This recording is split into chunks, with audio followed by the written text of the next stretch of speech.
tout ça. Aujourd'hui, donc les Uchroniques, l'idée est de faire une discussion autour de 3 œuvres choisies. Pour cette édition-là, c'est du coup, la thématique c'est l'art et la frontière. Donc on a choisi 3 œuvres parlant évoquant ces liens. Et on a réuni donc 3 personnalités, une artiste, Marina, qui est autrice, qui est d'ailleurs l'autrice d'un des parcours, à la Minotil. On a Françoise Pousse, qui est la directrice de RG42, qui est donc là en tant que programmatrice. Et on a Frédéric Durand, qui est géographe, spécialiste en plus des questions frontalières et qui est géographe pour le LISER. Le LISER, c'est l'Institut de recherche socio-économique de Luxembourg. C'est ça, c'est un centre de recherche. Voilà, un centre de recherche publique, me dit-il, puisqu'il n'a pas pris son micro. Tu parles de ton micro, c'est mieux que moi qui t'entends. Donc, on a une demi-heure par œuvre. On va vous présenter œuvre par œuvre, et puis après ça, il faudra qu'on continue la poursuite de ce temps par soit une expo ZKM, soit un des parcours sonores.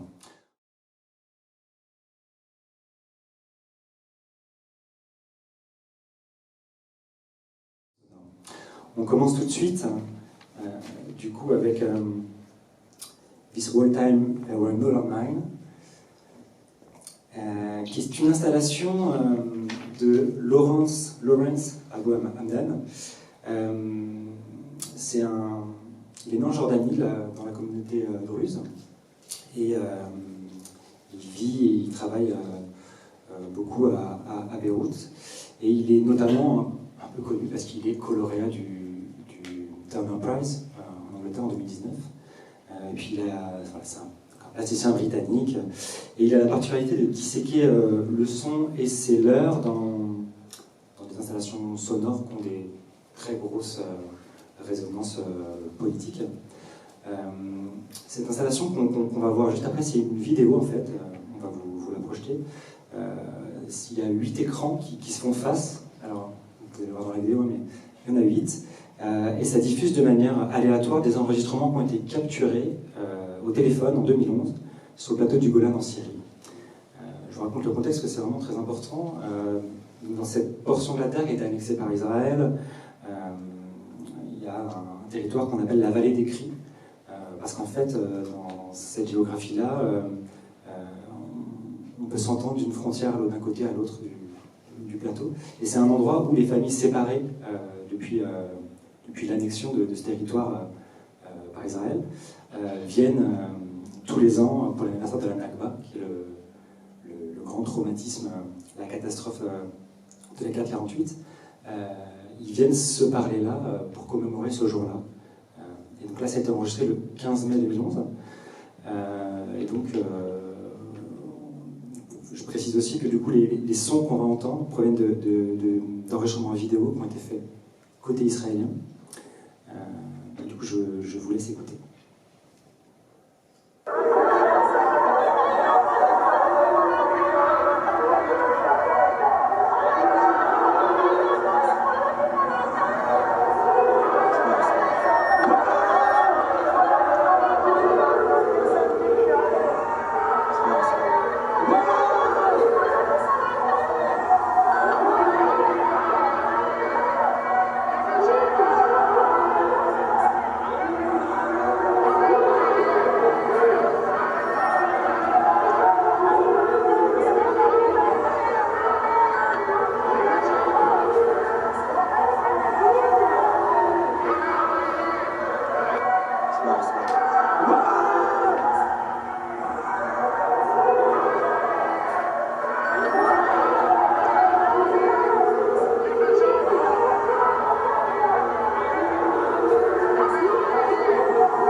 Je vais parler sur le texte pour ceux qui ne seraient pas anglophones.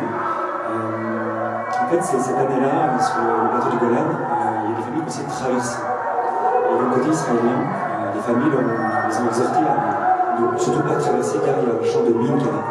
Et du coup, ils risquaient de voir leurs proches sauter sur les mines. D'où les cris. Et donc, on est placé en tant que spectateur au milieu, puisque ces actifs contre base devant. On est au milieu de ces quatre vidéos qui se répondent.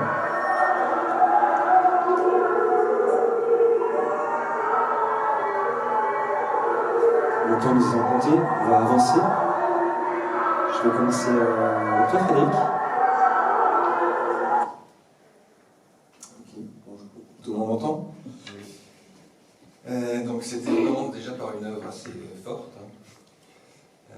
Donc on est sur une frontière, comme tu viens de l'expliquer, frontière Israël-Syrie, dans un endroit avec une acoustique particulière, et c'est ce qui, d'un certain côté,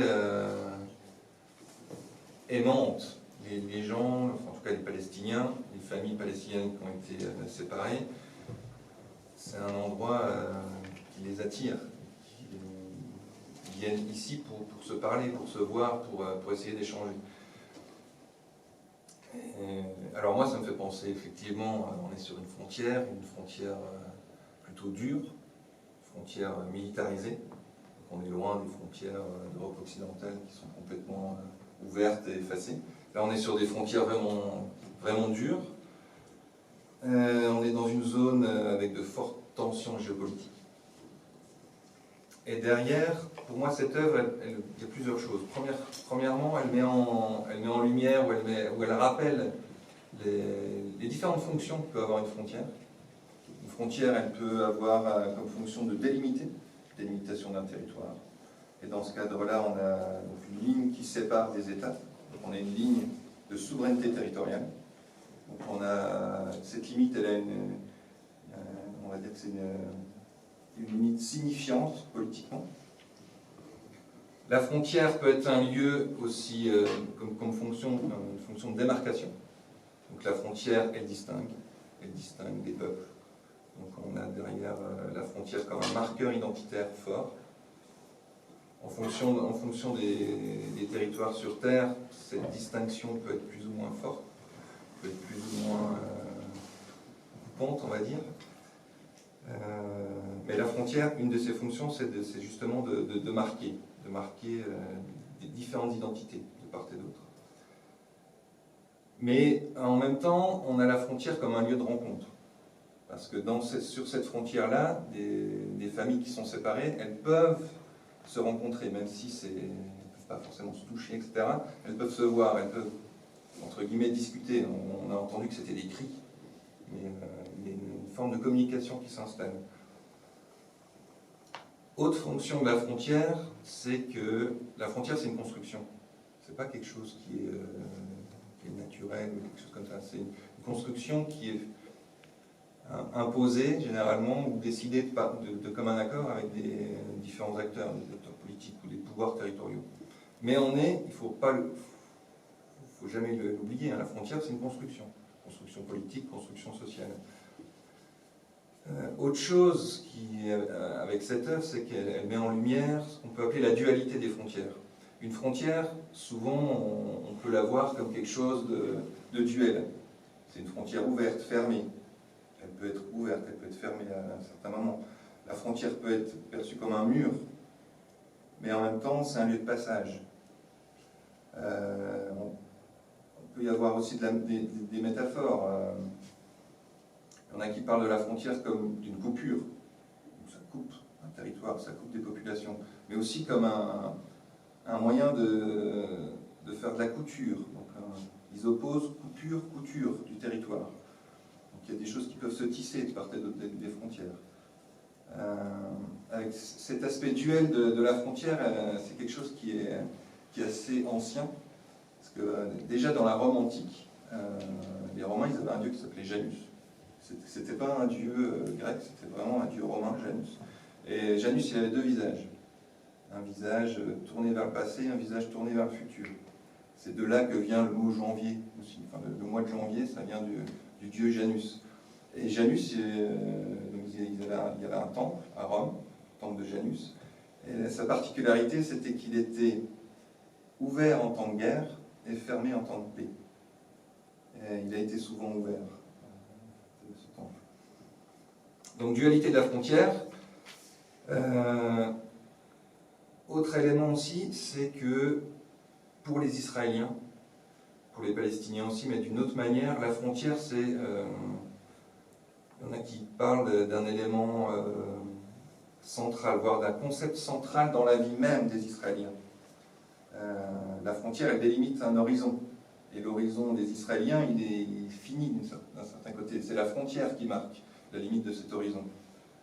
C'est une ligne de démarcation qui permet de distinguer, plus ou moins, mais d'un côté la menace, et de l'autre côté la sécurité.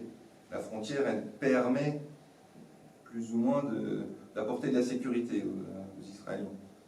La frontière, elle est imposée pour les Palestiniens, donc c'est tout autre visage. C'est une frontière aussi qui permet de distinguer pour les Israéliens les ennemis des frères. En tout cas dans leur conception à eux. Donc ça, c'est l'aspect plutôt duel de la frontière. Je peux m'arrêter là pour l'instant. Oui. Et puis on rebondira. On rebondira après. Naina? Moi, ce que j'ai perçu, donc c'était d'abord cette clameur qui enfle, ce tunnel de cris avec un déchirement audible et sensible qui devient vraiment palpable par le biais de Louis. J'ai trouvé que cette œuvre, je l'ai trouvée vraiment puissante, voire à la limite du supportable. Enfin, je trouvais que l'effet de trigger, surtout en ce moment au contexte de guerre, était vraiment très fort. Donc voilà, avec vraiment un effet expressionniste avec ce cri porté au dehors. Et je me suis posé quelques questions. Je me suis demandé ce que créait l'image, ce que l'image apportait, bon, sachant que je n'ai pas vu l'œuvre dans le contexte dans lequel elle a été exposée, mais donc moi sur mon propre écran, sans être face à ces écrans. Mais clairement, ça a amplifié, ça a démultiplié la violence. Et je me suis un petit peu... je me suis demandé quel effet aurait fait l'œuvre si elle était vraiment sonore, si elle était uniquement sonore, pardon.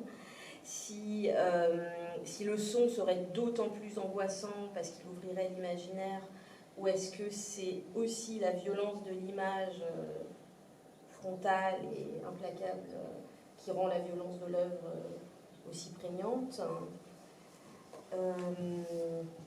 Voilà, sur le site de l'artiste, en dessous de cette vidéo, on découvre une autre œuvre seulement sonore, où on lit « The voice was not the only thing to cross the border ». Donc la voix n'était pas la seule chose qui franchissait la frontière.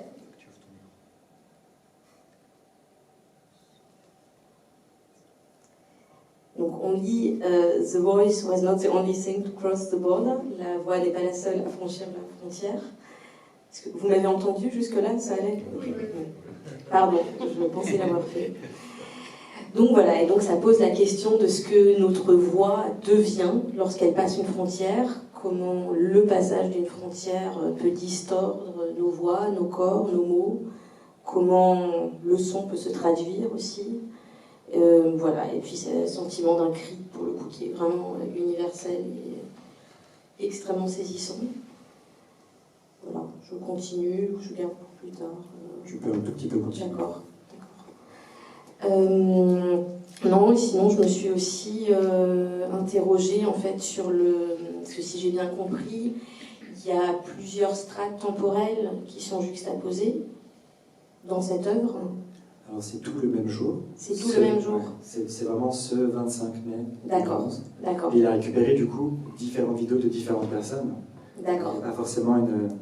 Moi non plus je n'ai pas vu en vrai, donc je ne maîtrise pas la chronologie, mais l'aléatoire de la production, de l'activation des vidéos et du son fait qu'en effet on est comme au milieu d'une foule avec tout ce qui se saisit rien en fait, ce qui ne saisit rien. D'accord, alors moi ce que j'avais compris, parce que moi j'ai cru qu'il y avait un temps long et continu, enfin permanent, qu'il y avait en permanence des familles qui s'y faisaient face et que donc ces cris étaient permanents, et que ce qui a été particulier ce jour-là, ça a été que des personnes ait tenté de franchir cette frontière. Et donc j'ai cru qu'il y avait des sons à la fois de ce temps continu et de ce moment de surgissement. Alors en fait, ils y viennent chaque 25 mai. Ouais. Et là, c'est spécifiquement en 2011, quand ils ont essayé de traverser et que... Bon, voilà, mais en tout cas, il y a cette violence d'un instant qui surgit et qui démultiplie voilà, la violence continue du... Voilà. Françoise ? Alors, moi, j'étais tout d'abord très perturbée, très dérangée quelque part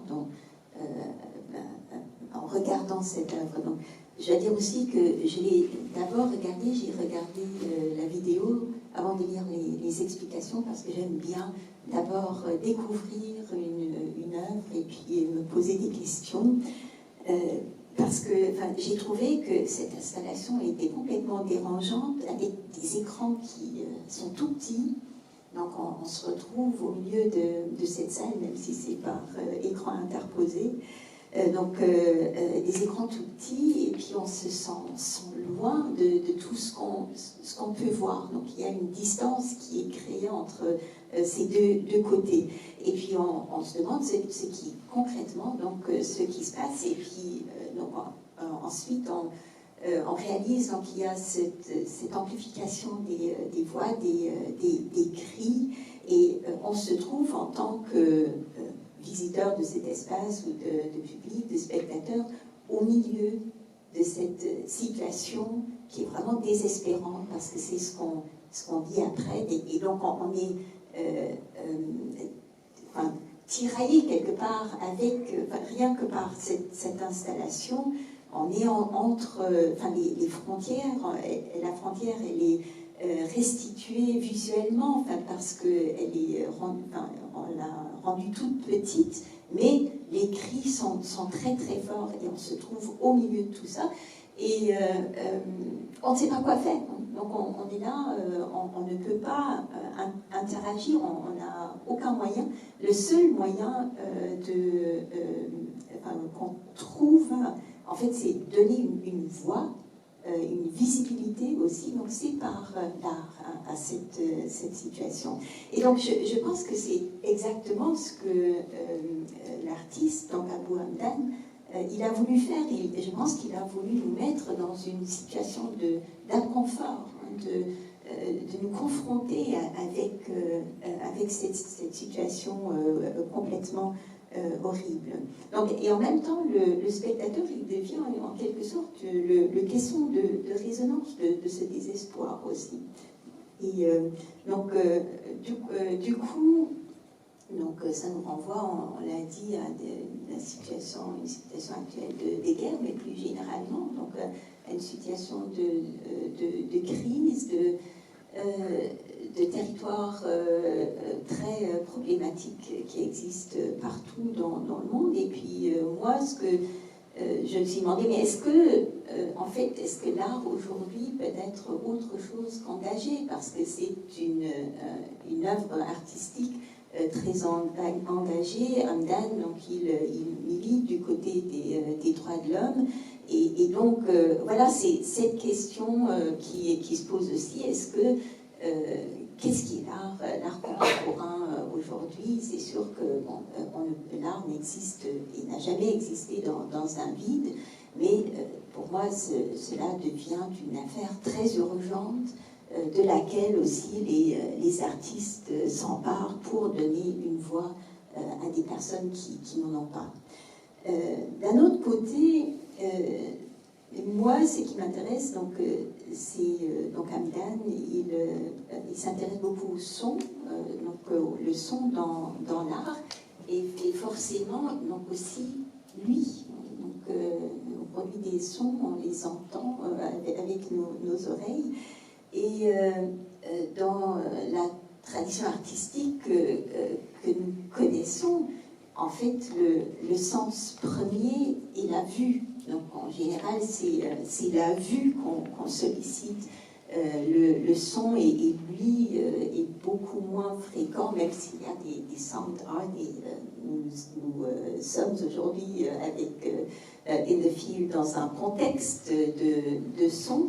Mais il y a une très très grande hiérarchisation des sens dans la perception de l'art en Occident notamment.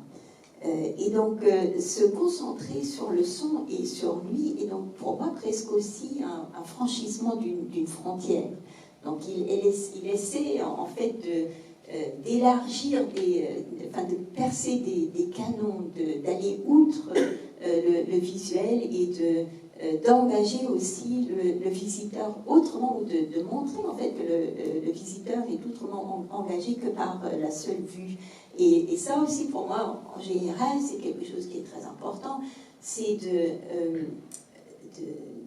voir que les visiteurs dans une exposition, donc ce sont tous des êtres humains avec un corps qui ressent, donc avec tous les sens, un corps qui peut avoir froid, il peut avoir faim, il peut avoir chaud, il peut avoir mal à la tête, enfin peu importe.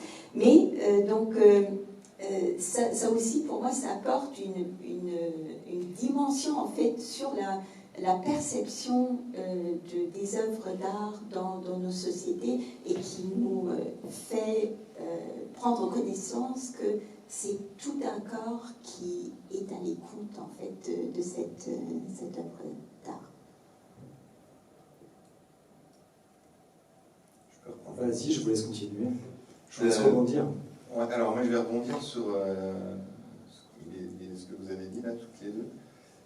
Alors non plus, toujours avec mon regard de géographe, mais en introduisant peut-être plus l'œuvre d'art en tant que telle. Je voulais juste parler du dispositif, parce qu'effectivement on a 4 écrans. Je vais regarder un peu. 4 écrans et puis 4 écrans de l'autre côté. Et le spectateur, on a un rôle d'observateur en fait. On est obligé de subir l'action de ce qui se passe. Et on est au milieu de la frontière en fait. Même si, après, de ce que j'ai compris, c'est uniquement des enregistrements qui venaient du côté israélien. Mais on a l'impression d'être au milieu de la frontière et de voir un peu cet échange en ping-pong de cris. Et on ressent toute la tension, il y a toute une cacophonie, il y a le son qui s'arrête, il y a des cris, des cris pour alerter qu'il y a des mines qui sont quand même sur la frontière et que si les gens veulent traverser, ils risquent leur vie. Et donc il y a toute cette dramaturgie derrière aussi. Il y a quelque chose sur le fait de savoir aussi, de savoir qu'il y a des mines ou pas, et de placer la frontière comme que la frontière est un champ de mine en fait. Aussi. Là, c'est vraiment la frontière mûre. On veut vraiment que ce soit impénétrable, même si les frontières impénétrables, c'est difficile à concevoir. Mais je trouve que ce dispositif, il nous plonge vraiment bien, entre guillemets, dans la situation telle que les participants l'ont vécu. Et d'autant plus qu'il y a une certaine forme de proximité aussi, parce que c'est des images de smartphone, donc de gens qui étaient présents sur le lieu. Et donc on est là, confronté à ces images très très proches de ce qui se passe autour de nous. Et je trouve que c'était intéressant de montrer cette cacophonie, l'aspect agressif de la situation, de la frontière. Et derrière, ce que je voulais rajouter en revenant sur mon rôle entre guillemets de géographe dans cette discussion, c'est que il y a une réaction de la population par rapport à la situation. On est perturbé, que ce soit nous en tant qu'observateurs, mais les participants, enfin je les appelle participants, mais ils sont complètement bouleversés. Enfin, ça bouleverse d'avoir une frontière comme ça qui sépare. Et derrière, on voit toute la puissance entre guillemets de la frontière qui distingue des territoires et qui met en place des systèmes territoriaux et donc une manière de réguler. Derrière la frontière, derrière la construction de la frontière, il y a des lois qui peuvent être différentes de part et d'autre de la frontière. Et côté israélien, les gardes frontières, ils doivent respecter la loi, c'est leur boulot. Et quand ils voient des gens traverser la frontière, les gens ne respectent pas la loi, donc ils les shootent. Et donc on assiste parler bruit à tout ça. Et donc on voit toute la puissance de la frontière et de ce qu'elle implique derrière, à la fois pour ceux qui traversent la frontière, comme pour ceux qui doivent la garder. Ils sont obligés de tirer des gardes-frontières. Je ne veux pas les dédouaner quoi que ce soit, c'est juste pour expliquer pourquoi on en arrive à là. Et que c'est très compliqué. Et c'est là où on voit toute la complexité aussi de la situation. Comment pour rebondir aussi, qu'est-ce qu'on peut faire? Et nous, déjà, en tant qu'observateurs, en tant qu'occidental, plutôt, on va dire, béni les dieux, on a toujours vécu dans des frontières apaisées, en tout cas dans nos décennies. On ne comprend pas non plus ce qu'ils vivent. L'impact de vivre avec une frontière fermée, on ne sait pas ce que c'est. J'ai beau avoir bourlingué dans certains endroits du monde, je peux essayer de comprendre, mais la vivre vraiment, la frontière, je pense qu'on ne peut pas tant qu'on ne le vit pas en fait. Par contre, on peut essayer de comprendre, on peut essayer de voir les tenants et les aboutissants d'une telle situation. Autre chose, c'est que la loi, d'un certain côté, c'est aussi une frontière parce qu'elle distingue ce qui est permis de ce qui est interdit. La frontière, la loi crée la frontière et la loi, d'un certain côté, est une frontière en tant que telle par rapport à ce qui est permis, ce qui est interdit. Voilà, je vais peut-être m'arrêter là. Je ne sais pas si c'est facile de rebondir sur ce que je viens de dire. Merci. Je veux bien. Non, mais j'étais juste en train de penser que ce qui rend aussi la position de spectateur si insoutenable, c'est qu'effectivement on est placé sur cette frontière, donc, métaphoriquement dans cette vallée, et sur ce terrain miné d'un conflit où on sent toute l'inextricabilité de la situation, le fait que chaque mot est un terrain miné aussi. J'ai l'impression que c'est vraiment toute cette violence-là qui nous assaille de part et d'autre et nous fait ressentir notre impuissance lorsqu'on se place au bord. Et donc aussi au bord des cris, on se sent harcelé d'une certaine mesure par l'œuvre. Voilà. Quelque chose Juste peut-être pour rebondir sur...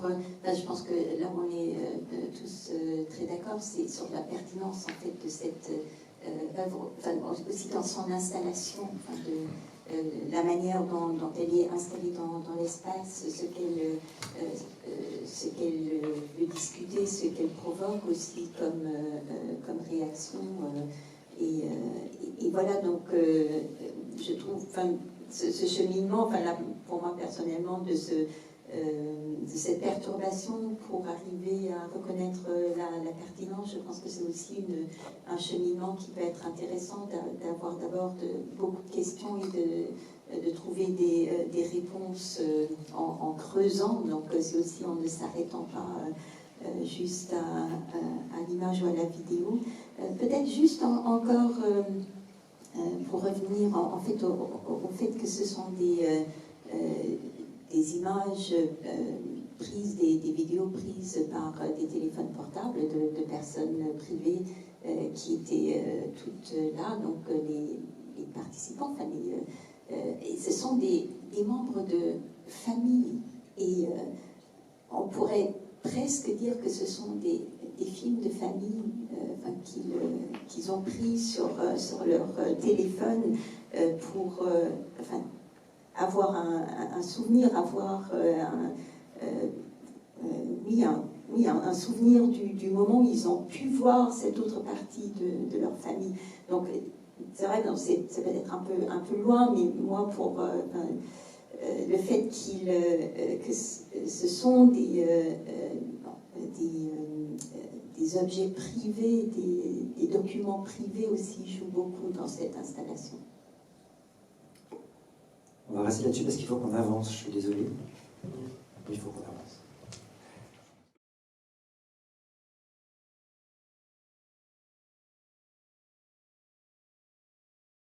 C'est une vidéo qui dure plus de 8 minutes, donc on va vous montrer 2 extraits. C'est une vidéo de Grégory Chatonsky, qui est un artiste franco-canadien, qui est un des pionniers de ce qu'on appelle le net art. Et dedans, en fait, il s'intéresse à un certain Roman, qui était né en 81. Il dit qu'il était, parce que, enfin, il est né en 81, en fait, pardon. Mais en 2015, il est mort dans un accident de voiture, de manière assez abrupte. Et son amie Eugénia, ne réussissant pas à passer outre cette douleur-là, a décidé de créer un chatbot intelligent qu'elle a nourri de tout ce qu'avait pu produire Roman de texte. C'est quelqu'un qui utilisait beaucoup les plateformes, des réseaux sociaux et autres, qui avait un blog, tout ça, qui avait un carnet intime. Elle a noté de tous les textes qu'il avait produits dans sa vie, brève, mais...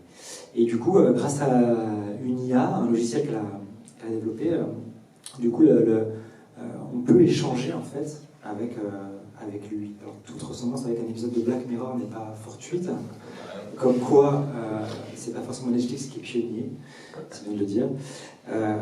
En tout cas, voilà. En tout cas, sa mère l'utilise beaucoup, ce chatbot, pour continuer à converser avec son fils. Et du coup, là, on a des extraits de discussions, voilà, de Chatonsky avec lui. On vous passe 2 extraits, et après, je vous laisse la parole.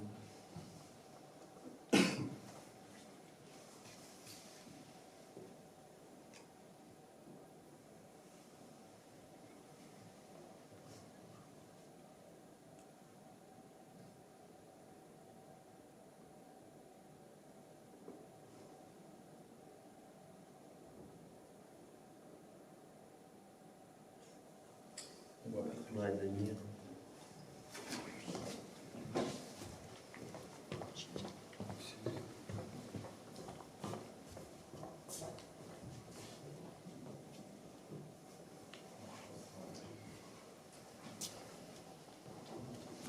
On n'a pas d'accès.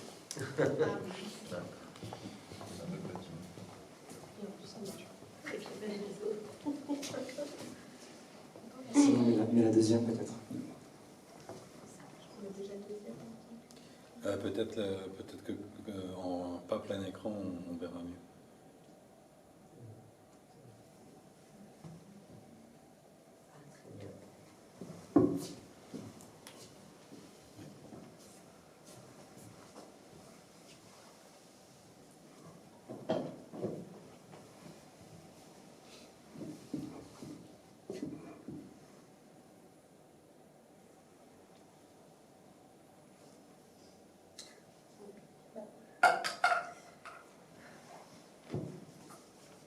Bon, les éléments sont un peu contre nous, parce que j'ai dit le mot Netflix, donc voilà, la NSA nous écoute.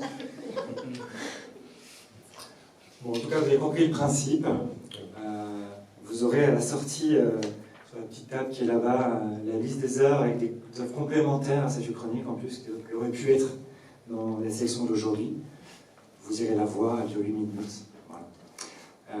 Vous avez compris l'idée, en tout cas, de ce dialogue très étrange, du coup, avec une intelligence artificielle. Qui commence, mesdames? Je peux commencer. Françoise. Mais en fait, moi j'ai été quelque chose. Mon point de départ, c'est quelque chose, je pense qu'on n'a pas vu. En fait, il y a les textes sont entrecoupés de photos. Qui apparaissent tout doucement, comme ça, Voilà. presque dans la pénombre encore. Hein. Voilà. Vous n'êtes jamais vraiment en plein. Des photos en noir et blanc, un peu comme un spectre qui apparaît. Donc je sais que l'artiste, donc ce qui l'intéresse aussi avec le numérique ou l'intelligence artificielle, c'est de créer un moment d'anticipation pour quand nous ne serons plus là. Hein, donc pour garder aussi donc, en mémoire des moments qui vont disparaître. Et donc là, je m'étais arrêtée sur les photos donc qu'il a prises, donc des photos en noir et blanc, donc qui effectivement apparaissent comme des spectres, mais qui renvoient aussi à cette mémoire collective qu'on a d'un défunt. Donc c'est le noir et blanc pour signifier recule dans le temps à une époque en fait révolue qui n'existe plus. Et donc ça nous ramène vers un des rôles les plus connus de la photographie, donc le memento mori, donc pour se souvenir d'une époque passée, d'un moment passé qui a déjà disparu au moment où le photographe appuie sur le bouton. Mais là, donc c'est ce témoignage d'un moment qui a été et qui n'existe plus. Donc ça m'a fait penser à la chambre claire de Roland Barthes et à cette en fait, image célèbre qu'il discute mais qu'il ne montre pas en fait de sa mère au jardin d'hiver. Donc l'image n'est jamais montrée et pour cause parce que Roland Barthes il argumente que ce qu'on voit dans une photo, donc on peut voir les vêtements d'époque, on peut voir les coiffures, on peut voir une mode, un moment daté des objets, mais l'image ne nous permettra jamais de connaître la personne. Et donc pour lui, dans son cas, comme c'était sa mère, c'était très important, il avait une relation très affectueuse avec sa mère et il ne voulait pas donner à voir au grand public juste une image qui pour lui était une façade. Donc pour moi, c'est le questionnement de ce qu'une photographie en fait peut montrer ou révéler et ce que précisément elle ne pourra jamais montrer. Et donc en fait c'est la question de l'essence de la personne et il joue sur cette question aussi. Donc il utilise cette personne qu'il essaie de reconstruire avec les mots, les bribes de phrases qui restent. Et en fait, cet emploi, les phrases, les mots qu'il a prononcés, pour moi, souligne ce questionnement de ce qui est représentable par la photographie. Donc nous sommes aussi le titre Roman, I'll be who I was, c'est complètement figé dans le temps, donc c'est quelque chose qui n'évolue plus, qui est complètement en suspens. Et donc là, pour moi, c'était aussi donc cette frontière du visible et du représentable. Qu'est-ce qu'on peut montrer, qu'est-ce qu'on peut voir? Alors moi, c'est une œuvre que j'ai vraiment beaucoup aimée. J'ai trouvé intelligente, touchante, drôle. Donc effectivement, elle sonde cette frontière aussi entre la présence et l'absence, entre le palpable et l'impalpable. On a l'impression que l'absent parle depuis un ailleurs, donc il est presque palpable tout en échappant, avec donc cette dimension très fantomatique. Et ouais, il y a quelque chose de très flottant, il dit des choses de lui-même qu'il aurait à peine pu dire vivant. Ouais, je trouvais que c'était assez grandiose dans la façon dont ça rend sensible sa présence, et en même temps il y a quelque chose de très inquiétant, enfin une familiarité inquiétante en sachant qu'on est en présence d'une intelligence artificielle. On éprouve vraiment le fait d'être sur le seuil, en fait. Il est aussi présent qu'absent. Ce qui est aussi assez fascinant, c'est que le manque et l'absence est abordé par le mort. C'est un sujet de la conversation. Donc le mort sait qu'il est mort. On peut mener une discussion philosophique avec lui sur qu'est-ce que la mort, qu'est-ce que l'amour. Et donc il revient sur les expériences fondamentales de son humanité. Il y a aussi cette phrase, ce verdict un peu lacunaire du mort lorsque son interlocuteur lui dit qu'il lui manque. Il dit l'amour, c'est quand on ne peut pas avoir une chose qu'on veut, vit avec. Voilà, et donc l'artiste a, dans d'autres œuvres, il a travaillé aussi sur Internet et sur Facebook notamment comme lieu de mémoire paradoxal où les existences demeurent figées et en même temps peuvent être exploitées, récupérées, réinvesties par les big data. Et donc voilà, et donc je trouve que ça ouvre tout ce champ de questionnement-là, parce que à partir des traces numériques laissées par cette personne, par celle que nous laissons, la possibilité de recréer nos prolongements virtuels, de les faire exister en mots. Et donc voilà, et en plus, donc on apprend dans le texte qui accompagne l'œuvre que cette œuvre, ou en tout cas que le chatbot, je ne sais pas si le chatbot était antérieur à l'œuvre. On apprend qu'il a tenu compagnie à la mère du défunt. La mère l'utilise. Voilà, que la mère l'utilise, et donc que cela reste une présence. Donc voilà, donc c'est tout ça, c'est vraiment assez vertigineux.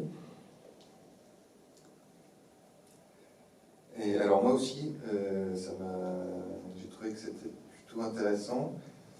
Ça m'a touché, mais pas l'œuvre en tant que telle, mais plus les questionnements que ça m'a fait surgir dans mon esprit. Déjà, ça m'a fait exactement penser à un épisode de Black Mirror. J'ai eu l'impression que c'était un peu les mêmes idées. Et alors moi, ça m'a fait penser à deux grandes questions. La première, c'est, j'ai l'impression que l'œuvre, en tout cas l'artiste, a souhaité nous poser ces deux questions. C'est comme ça que moi je l'ai lu, en tout cas. C'est quoi notre rapport à la mort? La première question. Et la deuxième question, c'est quoi notre rapport à la technologie, et notamment la technologie numérique? Alors, la première question, c'est quoi notre rapport à la mort? Et en tout cas, ça nous invite à questionner. C'est quoi notre rapport à la mort? C'est quoi notre rapport à la mort de l'autre, de l'être aimé, et notre propre mort aussi, ce qui est deux choses différentes.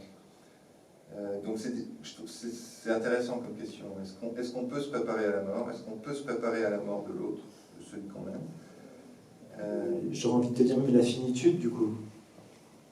L'idée qu'il y aurait une fin. Parce que là c'est sans fin, en fait. Il y a un côté cyclique, perpétuel, en fait. Mais justement, je trouve que c'est une invitation à parler si je reprends mon rôle de spécialiste des frontières, de la frontière du vivant. Et avec cette œuvre-là, il introduit un flou d'un certain côté. Ce Chabot-là, le mort, il y a un mort, mais il est comme une ombre qui continue à agir, et l'être aimé qui n'est pas mort, ou l'être aimé pluriel, se saisissent de ce Chabot pour un peu communiquer.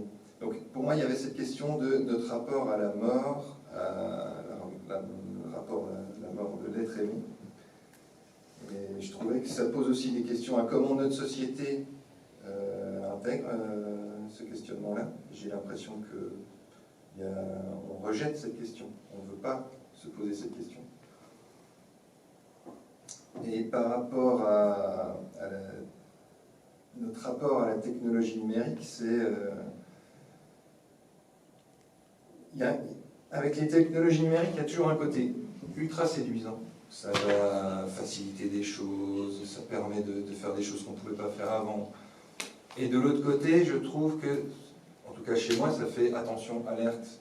Il faut faire attention. Il y a aussi des effets négatifs aux technologies numériques. Et généralement, on fonce plutôt, on veut l'utiliser, on veut être dans le moment pour utiliser ça, et on ne voit pas les effets directs ou indirects de la technologie numérique sur nous, sur nos comportements, sur le développement de nos relations, sur le développement d'un enfant, par exemple, aussi. Qu'est-ce que ça va impacter dans nos vies et dans notre développement? Et ça m'a posé deux questions. Donc sur cette question de la technologie numérique. Quel rôle peut tenir la technologie numérique par rapport à la mort de l'être aimé?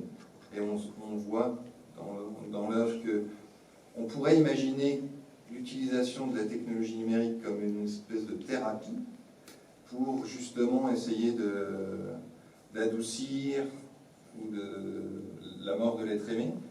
Et ça peut être un soin palliatif, un support par rapport à cette douleur, parce que derrière c'est la douleur. Hein. La question de la mort, c'est pourquoi on ne se la pose pas, parce que derrière c'est une angoisse, c'est une peur, et on ne veut pas traiter cette peur.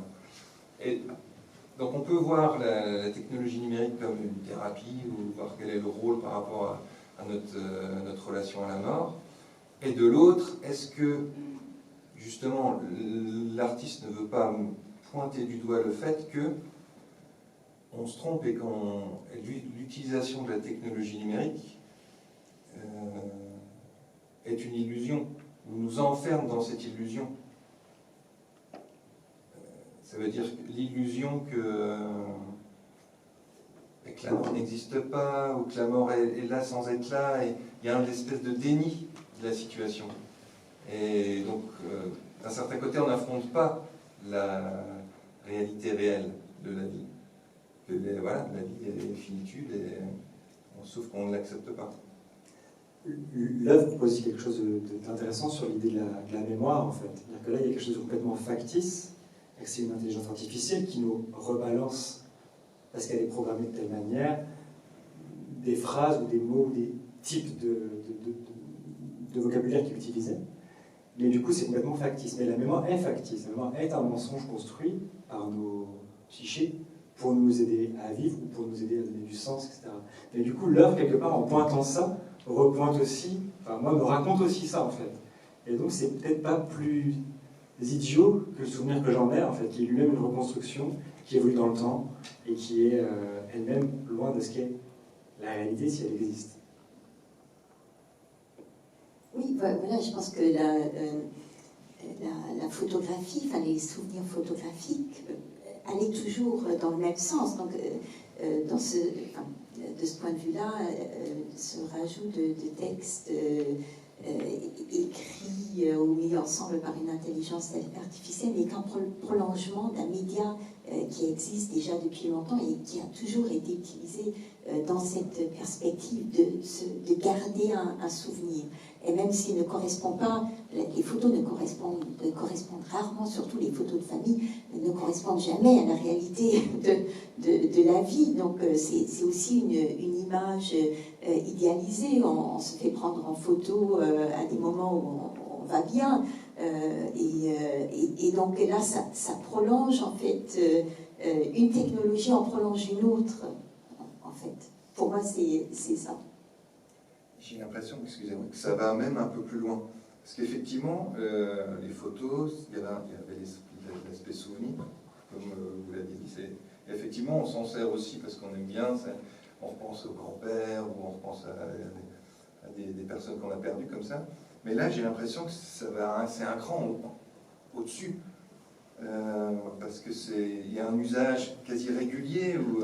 Enfin, j'imagine que la mère, elle a usé jusqu'à la corne cette application pour se faire du bien, ça j'entends bien. Mais derrière, ça crée aussi beaucoup plus de dépendance. Je pense que, entre guillemets, une simple photo souvenir qu'on garde là, c'est affectueux, on est dans de l'affect. Et il y a des gens il y avait en tout cas des gens qui parlaient à leurs photos. Hein. Donc, elle ne répondait pas. Là elle répond, la photo, elle répond. C'est dans ce sens-là, évidemment. Donc, il y a une couche qui se rajoute. Il y a des possibilités qui sont devenues plus grandes. Mais pour moi, c'est vraiment dans le prolongement d'une idée. C'est de garder quelqu'un avec soi. Hein. Et là, on y rajoute des phrases et des mots. On ne va plus sur les pierres tombales, mais on va sur le Shabbat. Pour parler avec... On ne va plus sur les pierres tombales des défunts, mais on va sur le Shabbat.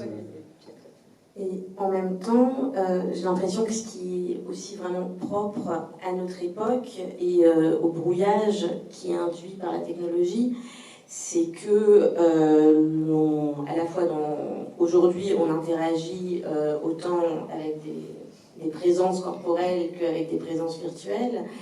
Et que, par exemple, interagir avec un profil Facebook, donc déjà un prolongement, un avatar numérique de quelqu'un vivant, c'est quelque chose qui fait partie de nos existences, c'est quelque chose qui peut se prolonger après sa mort. Enfin, on va retourner sur des profils, on va continuer à converser avec ces profils. Ces profils peuvent être animés par d'autres et donner l'illusion que le mort est encore en vie et que ce dialogue peut se poursuivre. Et ça pose effectivement la question de comment parvenir à faire ce deuil lorsque cela ne s'arrête pas et puisque les avatars virtuels nous survivent. Et donc j'ai quand même l'impression qu'on est passé dans une autre dimension, là où la photographie permettait quand même de situer très clairement les choses dans le temps. Aujourd'hui, nos vies sont tellement investies par cette présence-absence perpétuelle du numérique et de... Voilà. C'est sûr que les médias, donc en général, donc on est passé des médias traditionnels à des médias numériques et leur présence est pas... oui, on a nos proches dans notre poche, hein, de portable. On a tout le monde juste là. Donc, et là, effectivement, les frontières sont beaucoup plus floues de toute façon. Non seulement on les nourrit en plus, mais il y a l'idée du consentement qui vient derrière. C'est que autant on nourrit notre vivant, mais ça ne veut pas dire qu'on est d'accord pour que, je sais pas, notre mur Facebook devienne un livre de deuil pour n'importe qui, etc., etc. En fait, ça interroge aussi beaucoup ça. Moi, je serais curieux si je pouvais lui parler avant même, de lui demander ce qu'il en pense en fait de ce genre de choses. Oui, ça pose aussi la question de qu'est-ce que ça veut dire faire parler un mort, de façon générale. Et comme on l'a toujours fait, alors voilà, comme on a toujours surtout continué à faire vivre les grands hommes, les grands artistes, les grands écrivains après leur mort et en continuant à les invoquer, à les utiliser pour ceci ou pour cela. Enfin, pour moi, il y a aussi quelque chose de cet ordre-là, quoi. Enfin, dans cette réappropriation, dans cette espèce de recyclage et rebricolage, reprogrammation numérique des paroles du défunt qui permet d'en réactualiser la mémoire tout en la transformant sans cesse. Chatansky, il met un extrait du philosophe Quentin Meillassoux, d'un bouquin de lui qui s'appelle Deuil à venir, Dieu à venir. Je vais vous le lire parce que c'est vraiment intéressant. Là, c'est des thématiques qui sont sorties là. C'est un tout petit peu long, je suis désolé, mais je vais faire vite. C'est qu'est-ce qu'un spectre? Un mort dont nous n'avons pas fait le deuil, qui nous hante, nous malmène, refusant de passer sur l'autre rive.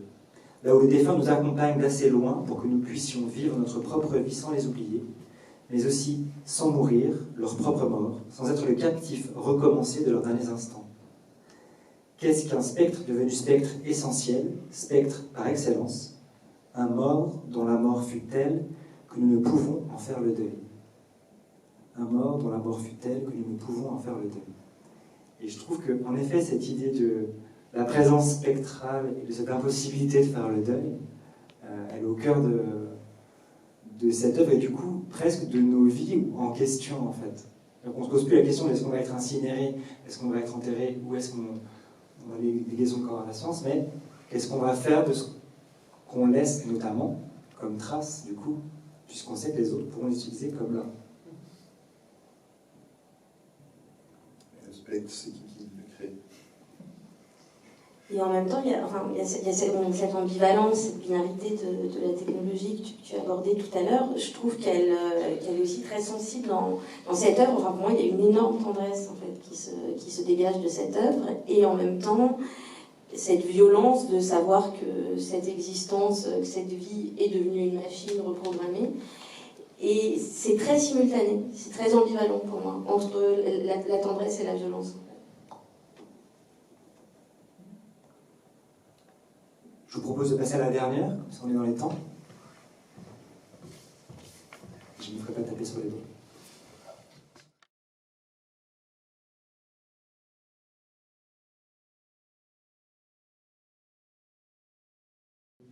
Une installation dont on a plusieurs photos présentées dans plusieurs lieux différents. J'ai mis la première, je vous raconte pourquoi, parce que le Musée national de l'histoire de l'immigration c'est, je pense, intéressant comme dénomination. C'est un lieu qui a évolué dans sa dénomination, dans un contexte politique que je vous rappelle rapidement, mais que vous connaissez tous, voulu par Jacques Chirac, relancé avec des dessins très particuliers par Nicolas Sarkozy, ouvert finalement par François Hollande en faisant ce qu'il pouvait, comme il pouvait, avec pas beaucoup d'idées, sauf de changer de nom. En tout cas, je pense que ça a une importance. Alors, il y a plusieurs photos, tu peux les dérouler un tout petit peu tranquillement. L'installation bouge un petit peu en fonction des contextes et du coup, ça ressort un peu différemment. Elle a été faite par Togo Barthélémy, qui est un artiste contemporain, qui est dans 67, au Cameroun. Il l'a créé d'ailleurs à Banjul, il a ouvert un centre d'art, c'est dans le nord-ouest du Cameroun. C'est un lieu qu'il a fondé qui s'appelle la Banjul Station. Lui, c'est un artiste qui vit le nomadisme, une forme de nomadisme culturel à temps plein, puisqu'il a vécu à New York, il vit en France, il vit au Cameroun, il voyage entre tout ça. Et donc ici, il revisite la notion de voyage et de périple à travers cette barque de l'Exode, c'est lui sur la photo. Et il dit du coup nous plonger dans l'épreuve de la traversée en haute mer, sous la houle précaire d'une vague de bouteilles vides, alors que l'embarcation emporte avec elle, comme vous le voyez, des baluchons de tissus multicolores qui vous sont familiers si vous êtes déjà allé en Afrique. Voilà. Je vous laisse y aller. Marina, on commence par toi. Oui, donc on voit d'abord cette installation de bouteilles qui renvoie à la dimension glissante, tranchante, toujours potentiellement brisée du voyage. En même temps, on a ce voyage qui est un peu comme une bouteille à la mer. Donc on voit ces ballots de tissu donc aux couleurs traditionnelles, renvoyant à différentes ethnies. On a l'impression que c'est tout un continent qui part et qui prend l'eau, une Afrique qui part à volo avec ses baluchons. On ne sait pas très bien si les cultures qu'elle emmène avec elle sont des fardeaux dont elle s'encombre ou si des richesses qu'elle va amener vers les autres. Et ça pose la question de ce qu'on fait des cultures de ceux qui nous arrivent.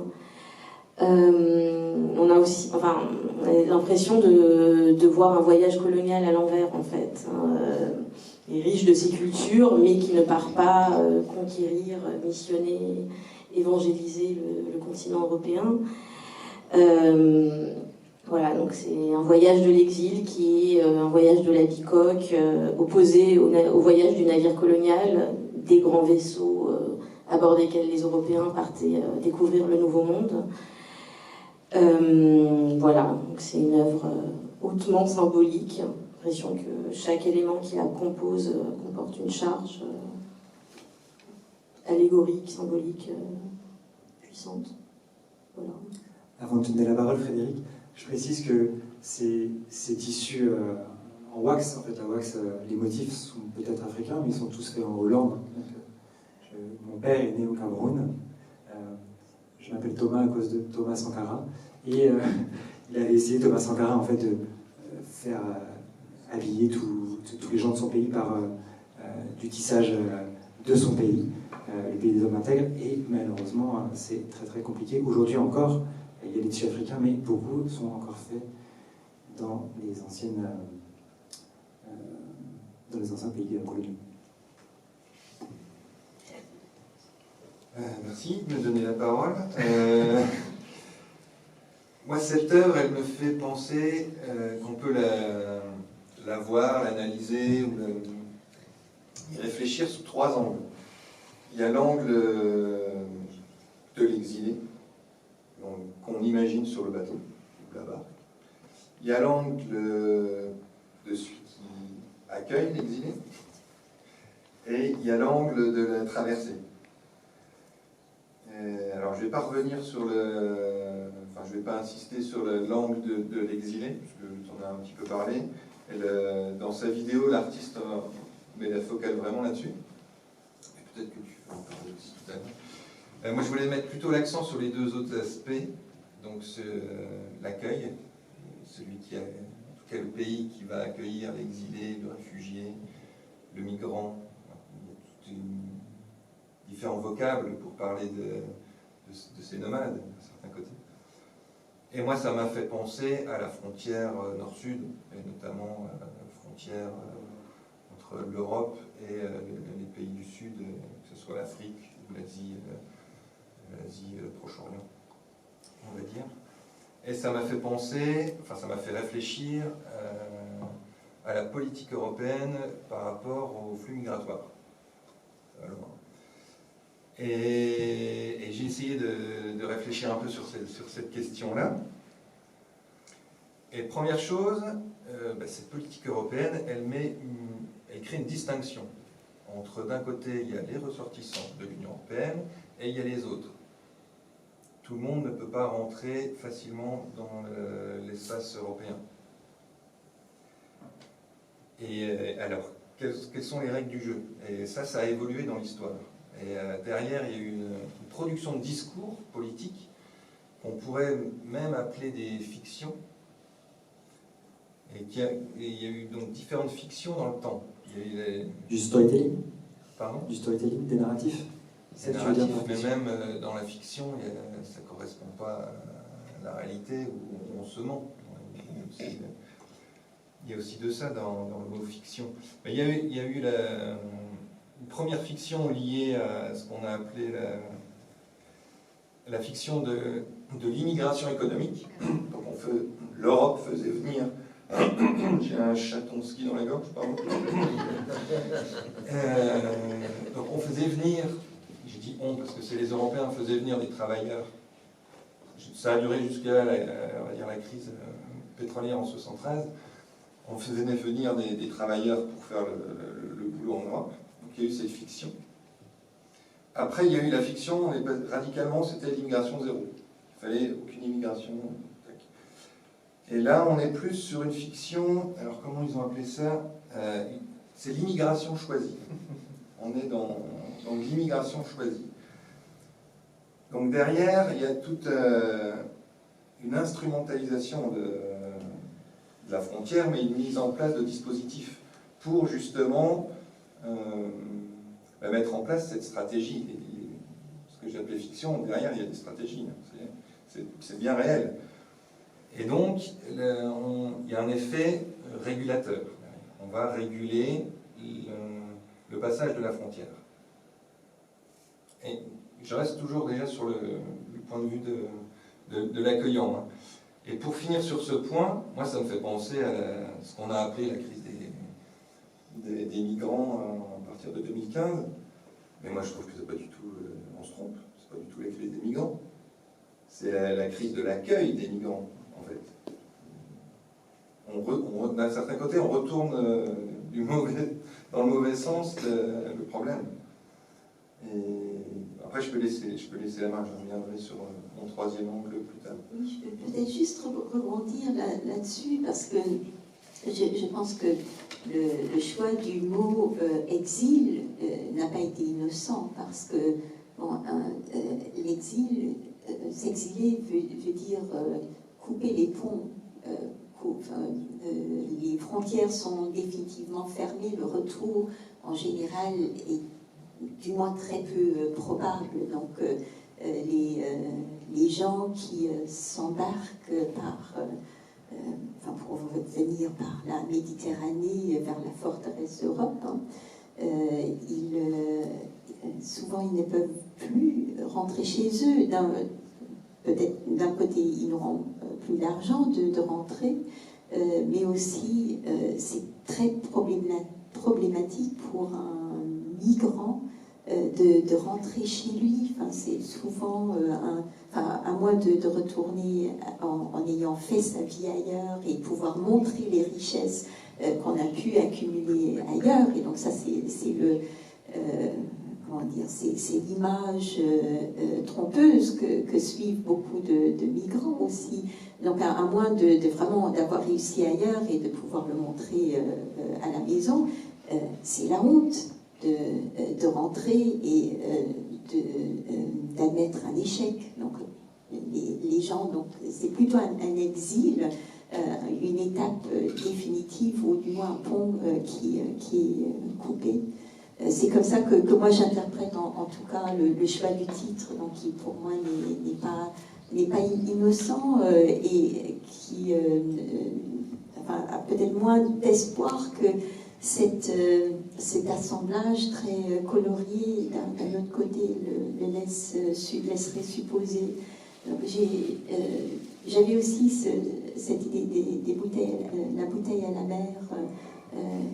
Mais est-ce que c'est un message d'espoir ou de désespoir qu'on reçoit donc c'est une femme qu'on ne connaît pas. Et puis d'un autre côté aussi les ballots en tant que sculpture molle, aussi donc un moyen d'expression artistique, donc le travail avec le tissu, qui en généralement, qui est aussi assez marginal en art, hein, et surtout ou très souvent fait par des femmes. Donc là aussi une frontière entre différentes manières de travailler. Il aime bien Togo les assemblages de différentes matières, le bois, le tissu, là, le verre qu'il assemble, et puis mais d'un autre côté aussi tous ces ballots, toutes ces sculptures molles m'ont quand même aussi fait penser à décors humains qui sont entassés, les ballots qui représentent des vies et des corps qui sont entassés de manière dangereuse sur cette petite barque